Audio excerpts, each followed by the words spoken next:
Hello and welcome to Truth Guitar. This is a new channel that I have started in addition to my other YouTube channel, which is simply dealing with Gary Hudson music. I am Gary Hudson and I am the founder of Folkestone Guitars, which is a guitar repair shop here in Tallahassee.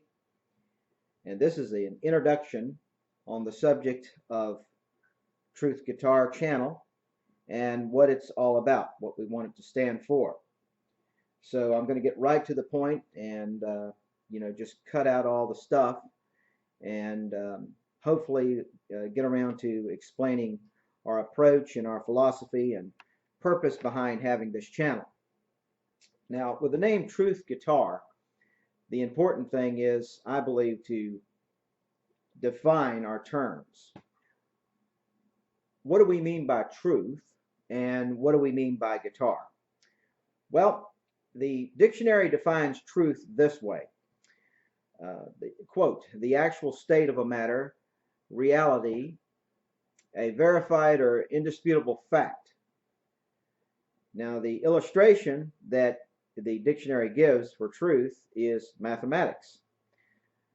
In other words, truth in the dictionary is the same as fact, is as much of a fact as 2 plus 2 equals 4. And it's not a matter of opinion when we say guitar truth.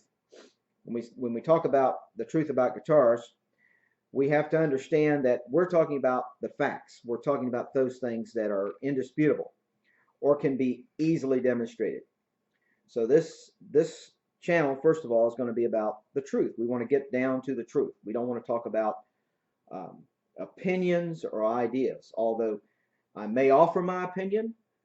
If I offer my opinion on repair, I will say it as my opinion. I will state it as such. Certainly people have more ideas about this profession than I do. They're further along in it than I am. But I've been doing it long enough to have a reputation of being a fair guy and an honest guy in this profession. And I want to say that I really don't claim to be an authority on the truth, let alone on guitars.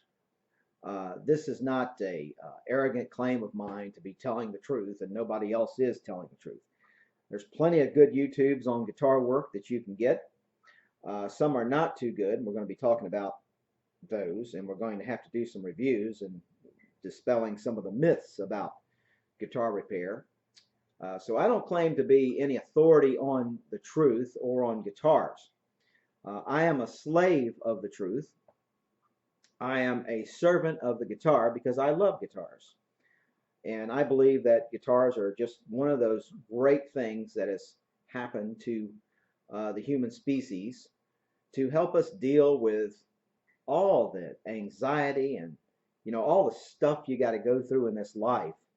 It's nice to have guitars around because they bring us joy. They make us music. They bring us merriment. So for that reason, I love guitars because I kind of like people. So I care about what makes people happy. And there's nothing that makes me happier than to satisfy a customer or know that my guitars that I've either built or that I've worked on for someone or modified are being used to bring a lot of music to a place or to people's ears. So this is my approach. And there's some myths about the guitar that we're going to dispel. But in this basic approach to truth guitar, and with a definition, first of all, of truth, it must be said, and I wrote this down so I wouldn't get it wrong when I put it on this tube. And here's what I wrote. All obscuration or distortion of the truth about guitars is based on emotion. Now let me say that again. All distortion of the truth about guitars is based on emotion. The reason for this is that guitars make music. Music is emotional. Music appeals to our emotions. Stronger than almost anything else can appeal to our emotions. And it's the distortion of the truth about guitars that is a psychological dilemma. It is a psychological hangup. So we're going to be talking about why that is, and we're going to be discussing some of the myths about guitar work and how to really get down to the facts and why it is necessary to think in a certain way about a repair or about a make of a guitar or what a guitar does or what the purpose of the guitar is. Um, Now, for a definition of a guitar, I would like to just say that the dictionary, again, is a good place to go. Defines a guitar this way. Quote, a plucked instrument, stringed instrument rather, originating in Spain, usually having 6 strings, a flat sounding board with a circular sound hole in the center, a flat back, and a fretted fingerboard. The range is usually more than 3 octaves upwards from the E of the first ledger down to the bass staff. So it's usually a 3 octave, 6 string instrument with a sound hole and a flat top. The word origin, if you want to look at the etymology of the word guitar, it comes from the early 17th century, the Spanish word guitarra, I think I'm pronouncing that correctly, from the Greek kathara, denoting an instrument similar to the lyre. The L-Y-R-E is the way you spell that, an old stringed instrument called a lyre. There's more to defining the truth about guitars than just defining the word. So we need to establish these definitions because people use the word truth in a very loose way today. Somebody will get on a talk show, on a news commentary show, which is very, very biased, and they'll say something like, and that's a fact, when it's not a fact at all. And facts are documented, okay? Facts are documented. And I learned a long time ago that things are what they are by definition. So we can have our own opinions, but we are not entitled to our own facts, as you've heard other people say as well.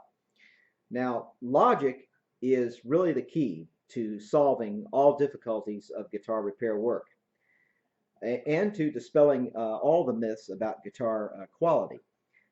I have people that ask me from time to time, where did you learn all this stuff? Well, you can read my bio on my website. I don't need to get into that right now. It's a few paragraphs there you can look at folkestoneguitars.com. But suffice it to say that all of these years, even when I was learning from others on this, my experience in this and my methods have been developed out of logic. All you have to do really is look at something, and you have to ask what makes sense here. Why is something not working?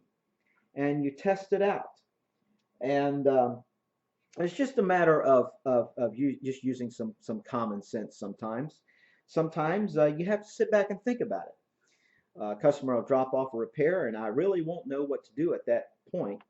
And sometimes this happens, and I'll just say, well, let me give it a full inspection, and I'll call you, or I'll email you and let you know what the repair is going to involve or what it's going to cost. So sometimes problems are not what they seem to be on the surface. So you have to probe deeper, and probing deeper, you have to use logic in arriving at a solution. And don't think this is an oversimplification, please, because some people say, well, of course you use logic. Use logic for everything. Well, yeah, you do, and sometimes you don't. And so there's a lot of myths about guitars, and there's a lot of stuff about guitar repair. I'm amazed to find that there are players, I mean, excellent players out there, for example. I mean, guys that play a lot better than me and play guitar. I just play enough guitar to carry my voice. I was an entertainer That was how I made all my cash flow when I first moved to Tallahassee, and I was pretty successful as an acoustic guitarist in the area. But I can tell you, there's guys that can just play circles around me that really don't understand how a guitar works, how it makes sound. Some people think that the strings vibrating over the whole of an acoustic guitar cause the sound to come out. That's not the case at all. Uh, People don't understand how an electric guitar works, how the pickups work, how the signal comes out.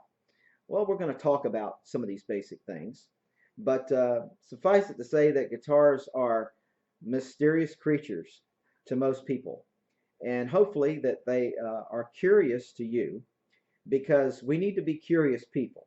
Now, this is one of the problems with America today, is that we don't have enough curious people. One of the reasons why we are really not ahead of the world in the most advanced and powerful computers anymore. Asia is. We seem to have retarded our learning through a lack of curiosity. And if you're curious about guitars, uh, you're going to learn something. I hope you want to learn. I love to learn. I find something that puzzles me or is a mystery to me. I want to probe into it. I want to find out how it works. I want to take it apart. I want to really look at it and see what's going on here. I've been a curious person. Now, a few times that is and it can get you in trouble, but suffice it to say that if you use logic and you are unbiased when it comes to the truth, no matter what that truth may be, and you're willing to accept it, and you can understand a lot of things about guitars and guitar repair. Now, people have a fear of guitars, and this also is part of the emotion about guitars too, because it's a mysterious thing to them. They don't really understand how it works. They just know that great music comes out of it, especially people that don't play the guitar at all. I mean, it's a total mystery to them. But even guys that can really play the guitar well, and they're entertainers and so forth, oftentimes they don't understand how the guitar works, and it's a mystery to them, and they're afraid to touch it. I mean, they're afraid to do anything beyond changing the strings. I mean, that's it. I've had guys in here, and I say, look, you can adjust the intonation by turning these screws on these saddles or adjusting the bridge down. And they'll say, oh no, I'm not going to touch that. I'm going to let you do it, Gary. Every time that has got to be done, I'm going to bring it into you, which is fine. A lot of the times I'll do adjustments on guitars that I've worked on absolutely free. I warranty my work. I don't mind following up on a service. That's fine with me. But really, the point is, there is a fear about doing anything or touching this thing at all, making any kind of adjustments that really shouldn't be there. And I like the definition that was given me of guitar repair by Gary Smalley. Gary Smalley was a friend of mine. He worked in the back of the American Music Store on Lenox Avenue in Jacksonville, on Jacksonville's west side. I'd been going to the American Music Store since 1973 to get strings, and Gary became, in the 90s, he became the Leonard Skinner Road Tech, and is very knowledgeable, the most knowledgeable guy I knew on guitars, and he was also a maker, a custom maker. And I used to bring him my guitars years ago for setups that belonged to students of mine. I was giving guitar lessons out of my home, and they were always, the action was too high and it was too hard to play, and I would bring them to him, and he one day handed me a guitar back and said, Gary, you can do this. I said, I can do this? He says, sure, you can do that. All they are is wood and wire. And it was like, bing, a little light went on. All they are is wood and wire. Now I realize that's just not true. A guitar is just wood and wire. But I like that definition because it helps us to dispel a lot of the misunderstandings about the guitar. Because materially, that's it. Now, if you want a better definition, you could say that all a guitar is crafted wood and machined hardware. That would be a better definition. It is crafted wood and machine hardware designed to uh, designed as a musical instrument with six strings. You know, I mean, you could keep going with that definition, but wooden wire I like because it gets right down to the basics and cuts through a lot of foolishness and a lot of the reverence there is for guitars. And I would say reverence in a unhealthy sense. Um, you should have a reverence for guitars in one sense, and that is we should respect uh, the fact that there's been so much great music made on them. They in every guitar, I mean, a guitar there's nothing as innocent as a guitar. I mean, it's just a inanimate object that we take up. It's only as good as the player, really. But we should look at every guitar in the world as having potential. There's, the thing that really breaks my heart is for a customer to bring something in here that I just cannot repair, and it's something that is like a warped neck, where the neck is just doing a wheelie off the box of the guitar, and I mean it's just warped way off, you know, uh, or there's cracks just all through the back of the thing, and somebody's almost on the verge of tears, and I have to tell them, you know, look, it breaks my heart to see this. I love your guitar, okay, and any guitar you bring me, I want you to know I love your guitar. May not like you very much. You may not like me very much, but I love your guitar. Okay? Get that. Don't forget that. I love your guitar. And I'm going to try to help your guitar. We want to heal this thing. We want to bring it back. And however, there's sometimes when they come in and I can't do anything for them. I just can't do anything for them. And it just breaks my heart. It happens maybe 2 or 3 times a year. Out of all the repairs I get, I have something come in that I just simply cannot fix. The guitar has got to be replaced, and you either need to throw it away or make a wall piece out of it at best. And I think they all have potential, and so we should love guitars if we love music and we love people, and these things all go together. See, in my mind. So I look at every guitar as having potential. So I have that type of reverence for them. They're part of my heart and soul. However, there's a false reverence that people have, and getting back again to this thing with emotions, there's a false reverence people have toward guitars that really should not be. Now here's what I mean about false reverence, and it's essentially two things. The first thing is that there's a fear based on a lack of knowledge, a fear based on a lack of knowledge. This is an area where there's other things that take advantage of humans, other humans.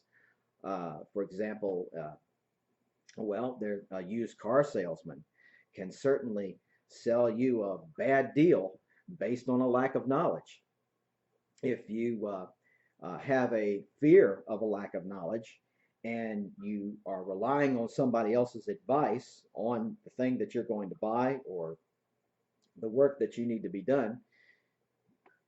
And by the way, repairmen, guitar repairmen, they do some of them, not all of them. There's some great repair guys, but some of them take advantage of this fear of the lack of knowledge, and they will tell you things like, "Oh, you know, you've got that's got to be done by a tech.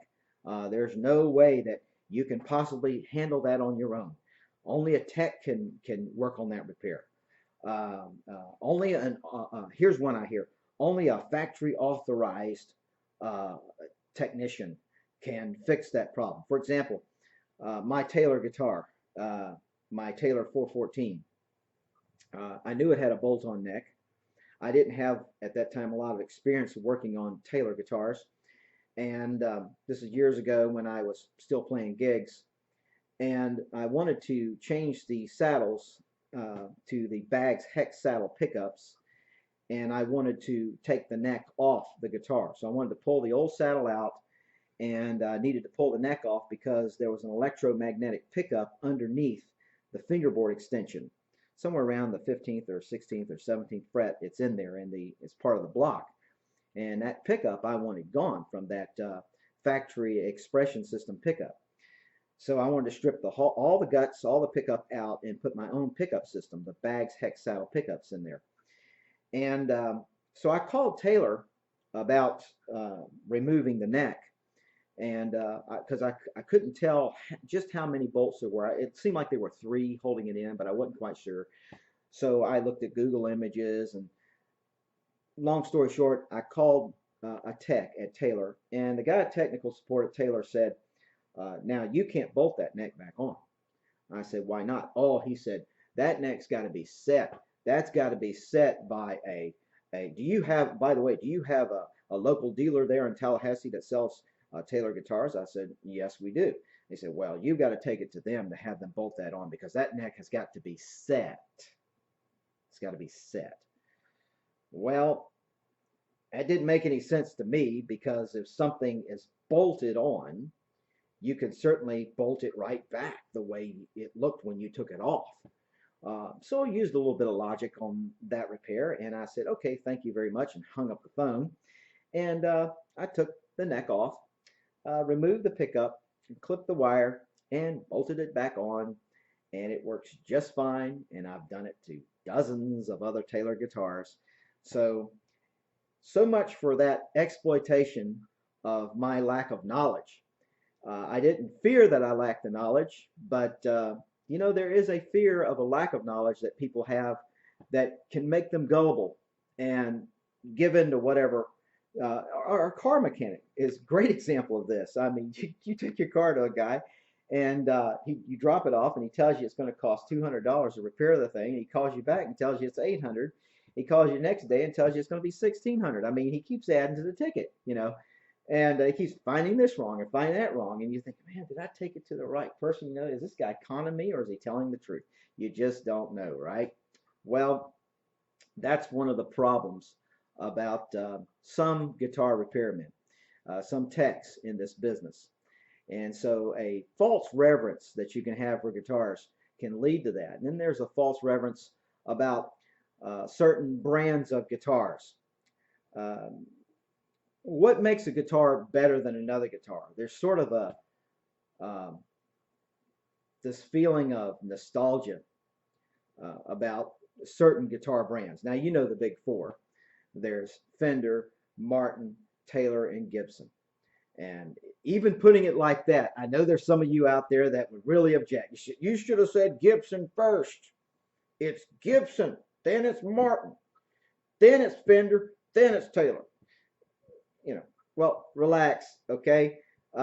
You might just, if you think about it, you might just have this problem I'm talking about. And that is, you have this sort of yearning for I don't know, the past, a return to past circumstances or events that you have associated in your mind, the good old days that you've got associated in your mind about a particular guitar brand. I used to play guitar with a guy that was just an absolute Fender freak. And I enjoyed playing with him. He was tremendous. He could play just like the great Chet Atkins, and I played bass for him. I wouldn't dare play guitar with him, but I played bass for him and loved it. And I'll tell you, he had a thing about Fenders that it would embarrass me sometimes. I mean, here we were playing and just a barbecue one day, a backyard barbecue, and we had a little stage set up. We weren't getting paid for it, nothing. And a guy come walking up, and he had a PV guitar and a PV amp, and he was walking up on the stage with it. And my friend looked at him and says, "Take that thing off of here. We don't allow anything on this stage but Fenders." You know, that was about the time when I was seriously considering not playing with this person anymore because, you know, you just can't have that kind of attitude. First of all, it's not true. It's not even correct to have an attitude like that. Now, my personal favorites when it comes to the big 4, I personally prefer Martin acoustic guitars. I think they're the best for sound and for quality. I just think workmanship. I think overall, yes, you know, I would have to bow the knee and say, yes, Martin is probably the best. I mean, in my experience, they have been the best sounding things that have come through here as acoustic guitars, acoustically speaking now. When it comes to electric guitars, I think the craftsmanship and the overall sound and success and variation of models, it's hard to beat Gibson. It's hard to beat Gibson when it comes to electric guitars. And I'm telling you, Fenders really have their place. Fenders aren't Gibsons. Gibsons aren't Fenders. So, you know, they each have their own sound, and you know that. They sound different, and they both make good music. But I'm just, you know, putting that out there just so if I refer in a real ooh and ah way to a Gibson in some of these videos, it's because I have that. I'm a little partial with Gibson electrics. I really like them. I like a good old Les Paul. Here's a Les Paul that I worked on for a customer. I did the gold fret wire. I don't know how well you can see that, but it's got the gold titanium alloy fret wire and gold hardware. And I mean, it's a real nice Les Paul standard. And I love these things when they come in. I really enjoy working on them. By the way, even though I don't play guitar professionally anymore, I get to play guitar every day, all day long, because I have to play and test out every guitar that I work on. So I still get to play guitar. I'm just not very good anymore, not as good as I was at playing these things, but I still get to play and enjoy them. So people have this attitude toward certain brands of guitars as if kind of like a longing for home or family, homesickness, or the good old days. And really, it should not be. It should not be. You should not think, for example, that just because this guitar, as great as it is, has Gibson on the headstock, that it's better than another guitar. Even though I like these things a lot, I mean, I'm not going to be so ignorant as to try to assert that. There's certainly a way to make a guitar that doesn't have that name on the headstock, that's designed just like this, sound a whole lot better than this Gibson guitar. I mean, literally blow it away in tone and sustain, everything. So it's not all in a name. All right, so we're not going to talk about that. So we're going to, however, from time to time, deal with some of the factory claims and some of the things the Big Four is doing. I don't really like, I do not appreciate at all what the Big Four are doing. I have my problems with each of the major guitar manufacturers. Fender absolutely trying to now charge Gibson prices on Stratocasters and Telecasters. I mean, just regular guitars.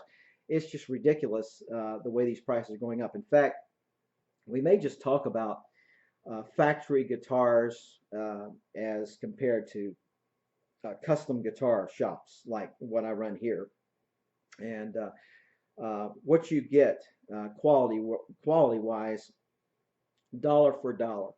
Just a real good comparison of what you can get from a custom job, tone wise, and the playability and everything. It's just, I mean, we can design guitars just the way you want them here. We can make them the color that you want them, and you're still not going to pay what the factory wants for the basic model of that style of guitar. So we're glad, we're kind of proud of that. And, you know, we can keep our prices down and do that. I wish I could make guitars quicker than I do. I'm just one man. I can only make one at a time. And I'm glad to have a finisher helping me now, Scott Young, and doing an excellent job. And he's going to be coming in on some of these videos with me and talking a little bit about finishing and the work he does down in Crawfordville at his shop. And so we're real glad to have him helping us out in the finishing. The only finishing I do here anymore is usually just hand rub oil finishing or some touch-up work. He's got the spraying that he's handling down there with the lacquers and the urethanes and so forth, and a lot of the air painting. He's doing that. So we have an operation here. We care about your guitar. We want to get the truth out without necessarily telling you all of our secrets of repair. And I got some guarded things that I really don't want to share. I've worked, frankly, far too hard to just give away this business. I'm sure there are other people that'd like to be doing what I'm doing. Very good. Invest in your tools, invest the thousands of dollars that I have in shop tools and materials, and you can get started. Uh, it really, there's no excuse for ignorance today. Uh, like I said, people are not curious enough. If you really want to do this, if you want to get started, I'm telling you, there are so many things that you can get information wise, books, videos, the internet. Uh, but one of those things about the internet, especially YouTube, we're going to be talking about some tubes out there where I mean nobody should be listening to, and where there's some actual damaging advice being given. We want to counter that. We want to come up against some of the injurious things that are being said about guitar work that are seemingly pretty popular on YouTube. So I'm going to be talking about some of those things. Um, but we're here to help you. We are here to fix your guitar, and we like to fix things. I love to fix things, and when I fix things, I don't want to see them come back for that problem again. I like to permanently fix something. This is one reason why I enjoy doing stainless steel frets so much. All guitars, production guitars, as far as I know, except for a Parker Fly, come with nickel fret wire. The Parker Fly guitar has steel frets, and it's the only one that I know that does, major guitar. But everything has nickel frets, and nickel doesn't last. Well, you know what steel does to nickel, right?